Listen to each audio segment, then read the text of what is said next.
तो उम्मीद है आप सभी स्वस्थ होंगे और स्टेबल फार्मर जर्नी पे आपका स्वागत है। और आज हमारे साथ रोहित जी उपलब्ध हैं अपना एक्सपीरियंस शेयर करने के लिए। हमारे बैचमेट, हमारे रूममेट भी हैं और इन्होंने जीपैट के साथ साथ नाइपर भी क्रैक किया हुआ है।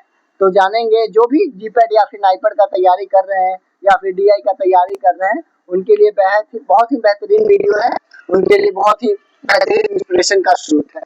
तो चलिए मिलते हैं रोहित भाई से। तो कैसे हैं रोहित जी आप? I am fine, what about you? हम बढ़िया हैं। तो सबसे पहले आप अपने आप को इंट्रोड्यूस कीजिए Rohit ji. My name Rohit Kumar. I am pursuing my graduation from BNS College of Bhopal. BNS College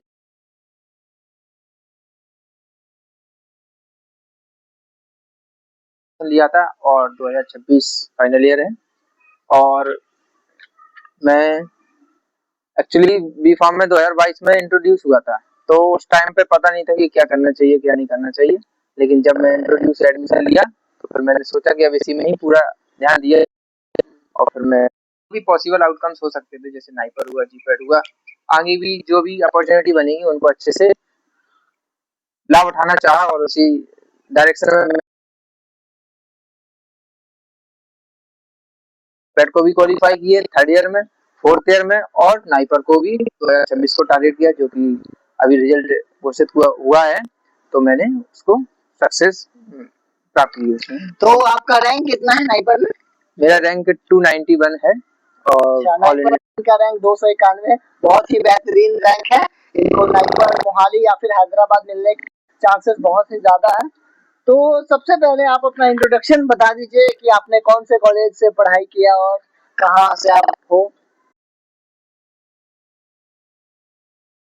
pharmacy का कॉलेज सिलेक्ट किया था, वो बीएनएस कॉलेज ऑफ भोपाल है, जो कि फार्मेसी के मामले में भोपाल में अच्छा कॉलेज कंसीडर किया जाता है, जो लीगेसी को फॉलो कर रहा है। तो मेरा एडमिशन 2022 में उसी में हुआ था और वहीं से कंटिन्यू करता हूँ। तो अभी आपका बी फार्म का एग्जाम हो चुका है? हाँ, फाइनल ईयर का एग्जाम कंप्लीट हो चुका है। आपका नाइपर भी गया,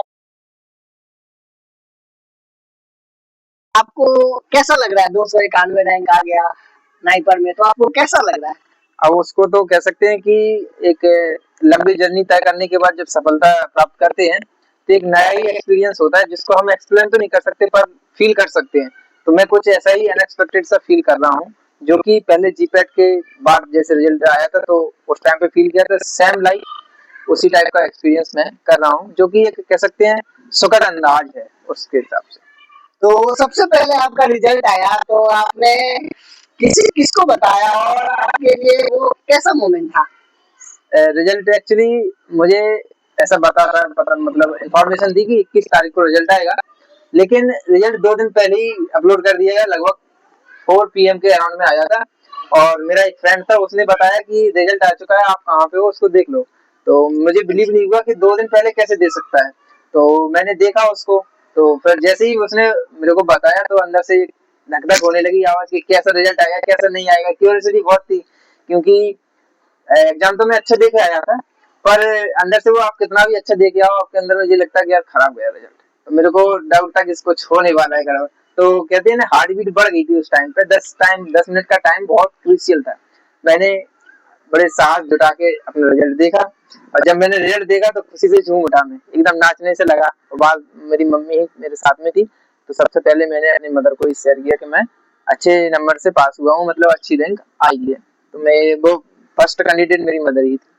चलिए, बहुत ही अच्छी बात है, आप अपनी सफलता में मम्मी के साथ थे और बहुत अच्छी बात है। तो प्रिपरेशन आपने स्टार्ट करनी चाहिए। एक्चुअली नाइपर की डायरेक्ट तो पता नहीं पड़ी। मैं लगभग सेकंड ईयर में था, मतलब फोर्थ सेम में आया था।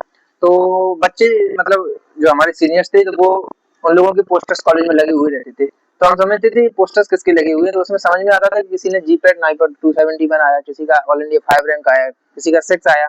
तो मैं देखा फोटो, यार मैंने सोचा ये है क्या चीज। तो वहां से मुझे इंस्पायरेशन मिला कि जीपैट होता क्या आखिर।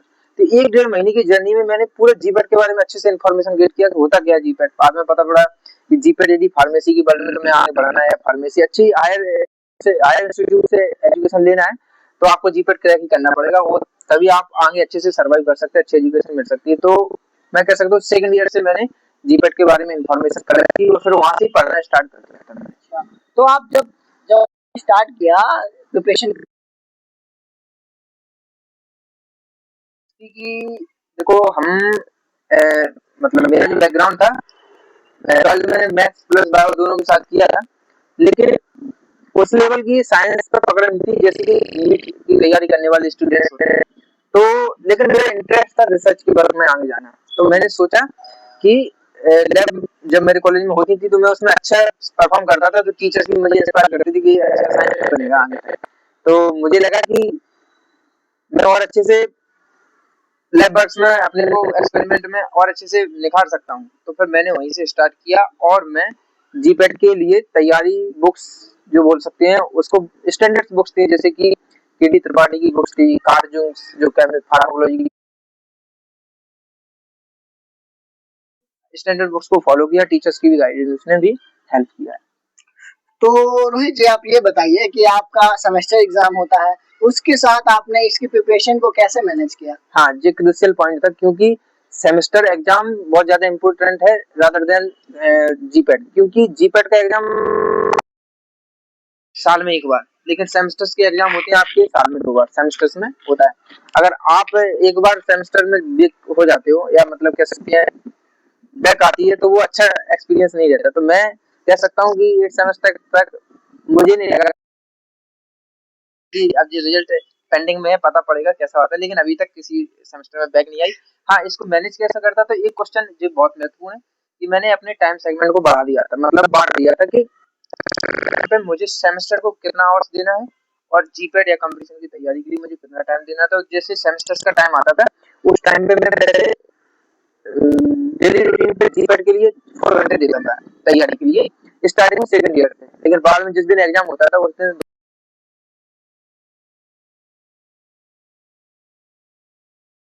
तो देखा जाए तो आपका एवरेज टाइम जो ड्यूरेशन है स्टडी का वो कितना था? स्टडी का एक्चुअली मैं 4 to 6 आवर्स के अराउंड पर डे। एवरेज मतलब 6 घंटे आप पढ़ते थे? हाँ, 6 घंटे हो जाता था। तो उसका इन्होंने 291 रैंक को हासिल किया है।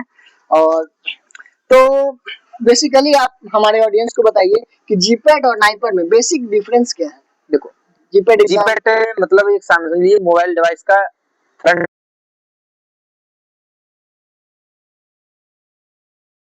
खोलना है, उसमें अगर लॉक लगा के डाले हो तो उसके लिए आपको खोलने के लिए फिर अगेन एक पासवर्ड डालना पड़ेगा। तो सेम जनरली है, यदि मोबाइल का पासवर्ड मतलब कि यदि नाइपर में जाना है तो आपको सबसे पहले जीपेट का क्वालिफाई होना पड़ेगा और पहले जीपेट क्वालिफाई करना हाँ, पड़ेगा, उसके बाद नाइपर के लिए हाँ, आप एलिजिबल हो। और यदि हायर इंस्टीट्यूट में आप एजुकेशन चाहते हो जो नाइपर मतलब ऑल इंडिया रैंक अच्छा रखते हैं एनआईआरएफ रैंक में, वो इंस्टीट्यूट नाइपर्स में जैसे मोहाली हो गया, हैदराबाद हो गया और अहमदाबाद है, 7 नाइपर्स हैं। उनमें यदि आपको एडमिशन लेना है तो फिर नाइपर क्वालिफाई करना पड़ता है, इसलिए नाइपर इंपोर्टेंट होता है और जीपेट क्वालिफाइंग नेचर का होता है बस। तो आपने प्रिपरेशन के दौरान ये बताइए कि सबसे ज्यादा फोकस आपने कौन सा सब्जेक्ट पे किया? सबसे ज्यादा फोकस मैं कहूँ तो जो कोर सब्जेक्ट्स हैं, कोर सब्जेक्ट्स का बोल सकते हैं, जैसे कि फार्माकोलॉजी फार्माकोलॉजी लगभग कह सकता हूँ हर एग्जाम में जीपेट में और नाइपर में लगभग कह सकते हैं कि 30% पूरा वेटेज होता है वो फार्माकोलॉजी रिलेटेड होता है। वो क्वेश्चन यहाँ पे डायरेक्ट ही आते हैं, जिसका कमांड यदि फार्माकोलॉजी पे अच्छा होता है तो वो अच्छे स्कोर करके आता है। सेकंड महत्वपूर्ण होता है केमिस्ट्री, जो कि मेडिसिनल केमिस्ट्री ऑर्गेनिक केमिस्ट्री दोनों से मिलकर बनी हुई होती है। तो सेकंड फोकस मैंने उसको किया था और थर्ड पे किया था फार्मा। और यदि नाइपर का स्पेशली फोकस करूं तो नाइपर के लिए माइक्रो सब्जेक्ट्स जो होते हैं, स्मॉल सब्जेक्ट, उनको भी टारगेट करना पड़ता है। अभी 20 से 25 क्वेश्चन देखने को मिलते हैं जो आपकी रैंक नाइपर में कम रहता है आने का, वो उससे भी तैयारी मैंने अच्छे से की थी। तो प्रिपरेशन के दौरान आपको सबसे ज्यादा सब्जेक्ट कौन सा कठिन लगा या फिर लगा कि इसको ज्यादा टाइम देना चाहिए, हमारा वीक पार्ट है? टू बी ऑनेस्टली मैं कहूँ तो थोड़ा मेडिसिनल केमिस्ट्री अच्छा लगा था, लेकिन ऑर्गेनिक भी थोड़ा डिफिकल्ट लेवल में लगा। देखा जाए तो आपका फार्मास्यूटिकल केमिस्ट्री पे मतलब कमांड कम था, उस पे ज्यादा आपको ज्यादा टफ लगता था ये। फार्मास्यूटिकल केमिस्ट्री अच्छा था, जो मेन केमिस्ट्री वाला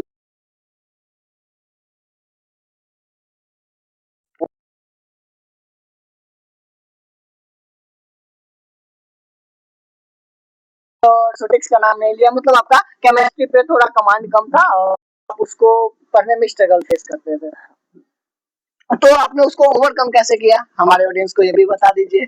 एक्चुअली देखो, कहते हैं ना कि एक काम को 1000 बार करो तो वो काम आपके लिए फिर आसान हो जाता है। अच्छा। तो मैं यदि ऑनेस्टली बोलूं तो लगभग 12 से 13 बार medicinal chemistry plus organic chemistry जो मेरे पास पढ़ने के सोर्स थे और जो मैंने नोट्स सेल्फ बनाए थे उनको मैंने रिवीजन कर दिया था। अच्छा, बार बार आपने रिवीजन करके हाँ, उसको ओवरकम किया, जिससे क्या होगा कि क्वेश्चन भी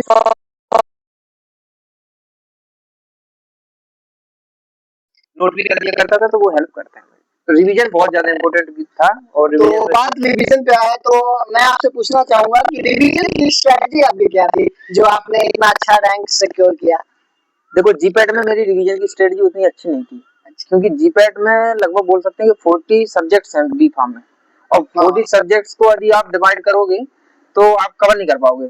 2 महीने की तैयारी में कैसे कर लोगे? 4 साल का सब्जेक्ट पूरा कवर, मतलब सिलेबस आप, हाँ सिलेबस तो ज्यादा है लेकिन हम लोग को हाँ, तो मैंने इसके लिए मैं पहले से प्रिपेयर था। मेरा एक ही मोटिव था कि मेजर सब्जेक्ट जो है, जैसे कि 4 सब्जेक्ट्स मैंने मेजर माने थे, जो स्कोरिंग सब्जेक्ट है उसको आपने प्रेफर किया, उनको मैंने फ्री टाइम में अच्छे से कवर किया।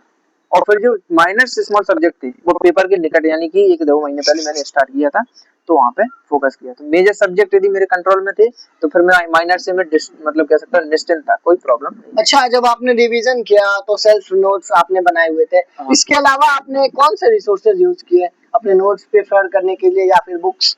एक्चुअली मैंने देखो ऑनलाइन फार्मासेपियंस की तरह जगह ऑफलाइन फार्मासेपियंस जो कोचिंग है, स्पेशली नाइपर जीपैट और डीआई की तैयारी कराती है। अच्छा, फार्मासेपियंस आपने कोचिंग ज्वाइन किया था मैंने। अच्छा। और मैंने कोचिंग ज्वाइन किया था 6 सेमेस्टर में। अच्छा, मतलब 6 सेम में आप, मतलब आप जीपैट पेशेंट कर रहे थे उस समय आपने ज्वाइन किया? नहीं, जीपैट मैंने 4th ईयर से, सेकंड ईयर से स्टार्ट कर दिया था। 4th सेमेस्टर से। लेकिन कोचिंग आपने 6 सेमेस्टर यानी कि जीपैट के 1-2 महीने पहले आपने ज्वाइन किया। हाँ। और 4th मतलब कि 6 सेमेस्टर यानी कि आपने 2025 में भी जीपैट क्वालिफाई किया, 2026 में भी। हाँ, देखिए बहुत ही अच्छी बात है, इन्होंने 2 बार एक ही एग्जाम को क्वालिफाई किया और स्टूडेंट है जो 2 साल में भी नहीं कर पाए, तो अच्छा लग रहा है सुन के कि हमारे बीच एक ऐसे शख्स मौजूद है जो एक एग्जाम को 2 बार क्रैक किया, बहुत ही बेहतरीन रैंकों के साथ, और उसके बाद नाइपर भी क्रैक किया। तो आप कुछ है तो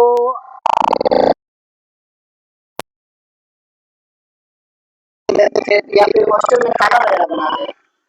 पर्सनल लाइफ बहुत स्ट्रगल रहा है, कह सकते हैं कि कोचिंग में सुबह 9 बजे से निकलता था, कोचिंग मतलब कॉलेज जाता था। अच्छा। कॉलेज की बस से डायरेक्ट कोचिंग के लिए जाता था, तो 4:30 बजे कोचिंग मतलब कॉलेज से छुट्टी होने के बाद मैं कोचिंग चला जाता था। 5 से 6 के बीच में कोचिंग के पास में पहुंच जाता था। फिर 1 घंटे का रेस्ट मिलता था हम लोगों को, तो उस रेस्ट में हम खाना वगैरह जो लेके जाते थे वहाँ खा लेते थे। और 6 से 8 के बीच में रेगुलर क्लासेस होती थी, वो क्लास अटेंड करते थे। फिर उधर से 8 से 9 के बीच में मैं काफी दूर डिस्टेंस पर रूम लिया रखा था, तो फिर वहाँ आता था। तो लगभग बोल सकते हैं कि 9:30 बजे, 9 बजे से निकला और 9 बजे के समथिंग घर पे आता था। बहुत ही स्ट्रगल रहा, जैसा इंडस्ट्री में होता है 12 घंटे का ड्यूटी, वैसा इन्होंने स्ट्रगल फेस किया। 9 बजे निकलते थे और रात को 9 बजे आते थे, काफी स्ट्रगल भरा टाइम था वो, क्योंकि आप अगर बार बार एक ही चीज को कीजिए और बहुत ही सेक्रीफाइस करना होता है, क्योंकि आप 9 बजे जा रहे हो, 9 बजे आ रहे हो, ना दिन का पता चल रहा है ना रात का पता चल रहा है, थके हुए आओगे, खाना खाओगे और सो जाओगे, और फिर कल से फिर वही बात, तो काफी कॉम्प्लिकेशन आती है। स्टार्टिंग में तो लेकिन लाइफ का आज देखिए कितनी मुस्कुराहट के साथ हमारे साथ इंटरव्यू दे रहे हैं और सागर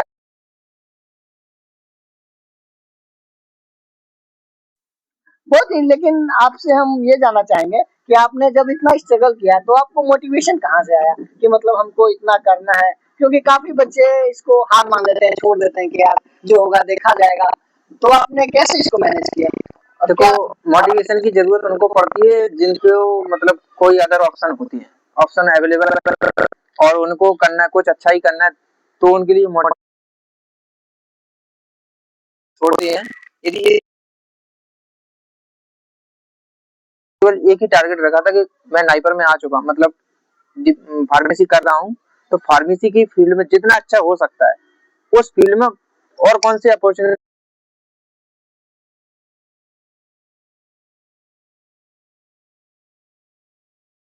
इस कंडीशन में आ चुका हूँ कि मैं कह सकता हूँ तो कहा जाए तो करो और मरो वाला कॉन्सेप्ट हाँ, है, बिल्कुल। जो मतलब आपने उसको यूज किया। और ऐसा भी होता है कि आप स्ट्रगल फेस कर रहे हो तो अलग से मोटिवेशन की जरूरत नहीं पड़ती। हाँ। आपके लिए वो इंस्पिरेशन वो रहता है अंदर से कि हमको करना है। हाँ, कभी कभी बैकअप प्लान नहीं रहता है तो रहता है कुछ कुछ के साथ। कभी कभी क्या होता था कि जैसे टेस्ट वगैरह मॉक देते थे तो नंबर कम आते थे, तो एक कहते हैं सेल्फ रेगुलेशन होता है कि यार गलत कर रहा हूँ, कहाँ छूट रहा हूँ। तो फिर उस टाइम से बचने के लिए मैं ज्यादातर खाली जगह या एकांत जगह पे चला जाता था कुछ समय के लिए, 1 घंटा। तो वो मतलब वहां से मैं अपना कह सकते हैं कि मोटिवेशन ले लेता था कि नहीं तू अच्छा कर सकता है, और रियलिटी में वो वाइब्स अंदर आने लगती थी। तो फिर अगेन जो रेपिटेशन मतलब पछतावा होता था उस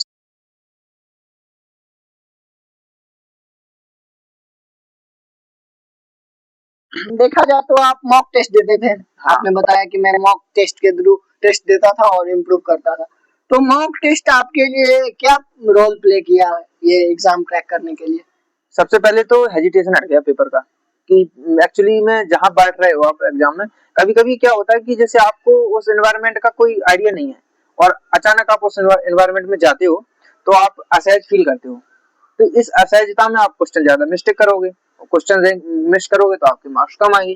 तो मैंने इस हेजिटेशन से बचने के लिए मैंने माइंड में एक चीज बैठा ली थी कि मॉक किसी भी हालत में नहीं छोड़ना, भले ही जो मतलब रूटीन वर्क था जैसे कि किसी को रिवीजन करना या छोड़ना उसको छोड़ देता था, लेकिन मॉक को नहीं छोड़ता था। क्योंकि मॉक मतलब 120 क्वेश्चन है, 120 क्वेश्चन मतलब ऑल ओवर सिलेबस को कवर कर रहे हैं, तो वो हर एक पॉइंट को टच करता जाता था कि कहाँ कमजोर हूँ मैं, कहाँ वीक। तो वहां से जो गलती होती थी मैं उस टॉपिक को रिवीजन करता था, या नहीं हुआ है कंप्लीट उसको रिवीजन करता था। तो मॉक ने हेल्प किया कि कहाँ मैंने सिलेबस कंप्लीट किया है कहाँ नहीं किया, उसको मैंने बहुत अच्छे से एनालाइज किया है, और वो जो वीकनेस होती थी उन पर मैंने वर्क किया है। सो वो स्ट्रॉन्ग कॉन्सेप्ट डेवलप अंदर होने लगे थे धीरे-धीरे। तो आपने मॉक टेस्ट जो भी जीपैट या फिर नाइपर की तैयारी कर रहे हैं, मैं उनको बता दूं कि मॉक टेस्ट काफी इंपॉर्टेंट सब्जेक्ट होता है, क्योंकि आपको वो एक तरह से प्रैक्टिस ज्यादा से ज्यादा एग्जाम में जाते हो तो आपको क्वेश्चन देख के कुछ नया नया सा नहीं लगता है। एक्चुअली वो क्योंकि मतलब वो सैंपल रहता है कि आपको किस तरह से एग्जाम में क्वेश्चन देखने को मिलेंगे। मतलब जो रियल एग्जाम का सिमुलेशन होता है वो मॉक के थ्रू हम कर सकते हैं। सिमुलेशन मतलब कि कोई एक्टिविटी रियल में कैसी होती है और वास्तव और आर्टिफिशियली हम कैसे क्रिएट करते हैं। तो मॉक आर्टिफिशियली एनवायरनमेंट को क्रिएट करता था, देता था मैं बड़ी सिंसियरिटी के साथ कि जैसे मैं रियल एग्जाम में बैठा हूँ, सेंटर में बैठा हूँ, उसी हिसाब से देता। तो मतलब मेरा कह सकते हैं कि जो नर्वसनेस थी वो बिल्कुल जीरो लेवल पे थी जिस दिन मैं एग्जाम में बैठा था। हाँ, क्योंकि आपने इतना प्रैक्टिस कर लिया था कि आपको उस समय नर्वस नहीं हुआ। और काफी इम्पोर्टेंट भी होता है क्योंकि काफी स्टूडेंट जो है जो अच्छा पढ़ते हैं लेकिन एग्जाम के टाइम पे नर्वस हो जाते हैं, इस कारण से उनका पेपर खराब हो जाता है। तो मैं उन लोगों से कहना चाहूंगा जो प्रिपरेशन कर रहे हैं कि इतना प्रैक्टिस कर लो आप कि आपको नर्वसनेस हो ही ना। जर्नी में इन्होंने बहुत ही अच्छा हासिल किया और मॉक टेस्ट भी अच्छा दिया। इसका मंत्र क्या है हमारे ऑडियंस को बता दीजिए। इसका मंत्र देखो, शिक्षाविद तो नहीं हूँ, पर हाँ 2 साल की जर्नी में मैंने मतलब ये कह सकते हैं कि इंटरनल मोटिवेशन जो था मेरा वो था कि तीन चीजें बहुत महत्वपूर्ण होती हैं: रिवाइज, रिपीट या रिवाइज, रेगुलरली और रेजिस्टेंस के साथ। मतलब रिवीजन करो, अगर तो नेगेटिव अपने ऊपर हावी होने दो, और दूसरा रिपीटेड जो क्वेश्चन आ रहे हैं रिपीटेशन हो रहा है उसको अच्छे से हैंडल करना चाहिए। तो रिवाइज, रेगुलर प्रिपरेशन। तो अब हम रैपिड फायर की तरफ चलेंगे क्योंकि आपने बहुत ही अच्छा बताया कि सक्सेस का मंत्र बेसिकली यही है कि आप ज्यादा से ज्यादा प्रैक्टिस करो, ज्यादा से ज्यादा पढ़ो, क्योंकि फिर वही है कि ईट फिर रिपीट। क्योंकि अगर आप पढ़ोगे और फिर रिवीजन नहीं करोगे तो उसका कोई मतलब नहीं है। और ज्यादा से ज्यादा प्रैक्टिस करो। चाहूँ तो practice is the king which beats the unsuccessful या फेल्यूअर्स। मतलब यदि आप प्रैक्टिस करते हो तो वास्तविकता में वो राजा होती है, वो असफलता को भी सफलता में कन्वर्ट कर देती है। तो मैंने प्रैक्टिस बहुत ज्यादा किया, रिवाइज भी बहुत अच्छे से किया। तो आपने इतना समय दिया और आपका जो रिजल्ट है वो भी पॉजिटिव आया, तो सक्सेस का भी बता दिया इन्होंने कि सक्सेस का मतलब है प्रैक्टिस, ज्यादा से ज्यादा आप प्रैक्टिस करो। तो आप उनके लिए क्या एक एडवाइस देना चाहोगे जो बी फार्म फर्स्ट ईयर में है, सेकेंड ईयर में है, जो जीपैट या फिर नाइपर को टारगेट कर रहे हैं या फिर जो कॉम्पिटेटिव एग्जाम की तैयारी कर रहे हैं, उनको आप क्या मैसेज देना चाहोगे? देखिए, मैं मेरी ओर से यदि मैं इस कंडीशन में यदि सलाह देने लायक हूँ तो मैं ये देना चाहूंगा सक्सेस अपने जूनियर्स को या जो आने वाले हैं कि पढ़ाई को लाइकली लेते चले, धीरे धीरे से पढ़ाएं। फर्स्ट सेमेस्टर से ही थोड़ा सा अटेंशन देते हुए चले और कुछ आसपास यदि आपके पास ऐसे सोर्सेस हो जहाँ से आप मॉक है उससे रिलेटेड ही जो क्वेश्चन बैंक्स होते हैं उसको ट्राई। थ्योरी तो हम लोग पढ़ लेते हैं पर ऑब्जेक्टिव जैसे आते हैं एग्जाम्स में यदि हम उनको नहीं लगाएंगे तो हमें वही नहीं पता पड़ेगा कि हम नाइबर में कैसे क्वेश्चन आएंगे या जीपीएट में कैसे तो आएंगे। बेसिकली आप कहना चाहते हैं कि आप शुरू से ही अच्छा पढ़ो और प्रैक्टिस करो और क्वेश्चन को देखो कि कैसा आ रहा है।